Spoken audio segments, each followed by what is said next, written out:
ont obtenu M. Assalé Tiomoko Antoine de ADCI GPP valeur 7489, soit 45,88%.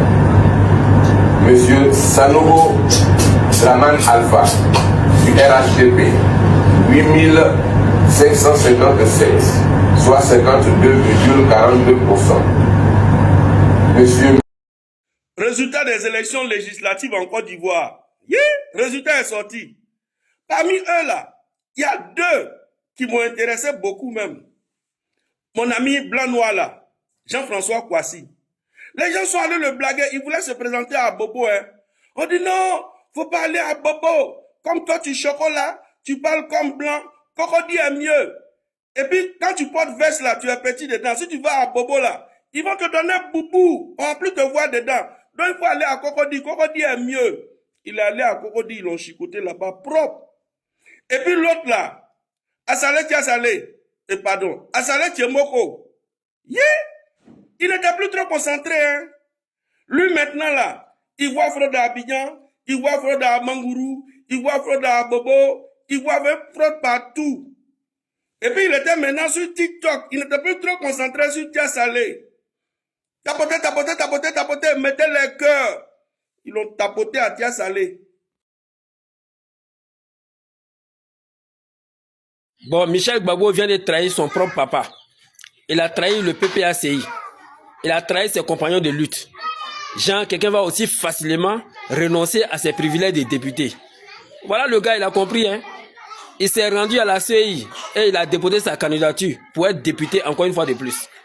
Chers frères et sœurs, réveillez-vous. Voilà Michel Gbagbo, le propre fils de Laurent Gbagbo. Il voit que non, lui, non, ses privilèges en tant que député sont menacés. Pour des futilités comme ça, il ne peut pas rester là et ne pas candidater. Il a décidé de se présenter aux élections. Il a décidé de prendre son bâton de pèlerin. Il a décidé de braver, en tout cas, l'interdiction du PPACI de participer aux élections législatives. Lui là, il est candidat point bas. Ce que vous allez faire ensuite là, c'est pas son problème. Lui, c'est sa vie qui l'intéresse. Le confort en tant que député qui l'intéresse. Mais... Ici, nous allons vous expliquer pourquoi nous avons quitté cette CEDEAO et vers où nous partons. Souvenez-vous que c'est en 1975 que ça a été créé. Et ça a été créé pour la majorité des chefs d'État putschistes, comme ils aiment le dire.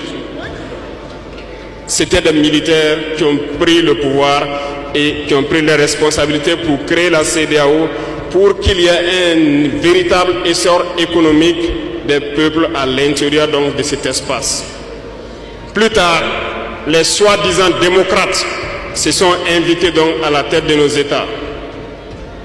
Ils ont vidé complètement la communauté de son fondement. Lorsque le 26 juillet, le Niger a décidé de prendre son destin en main, nous étions surpris de voir la CEDEAO apparaître de je ne sais où avec une force en attente.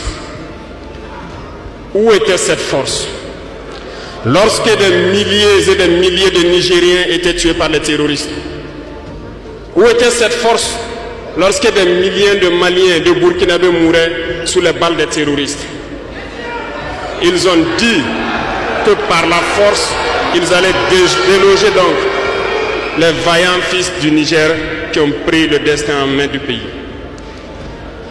Croyez-vous que ce sont des femmelettes qui sont au Niger?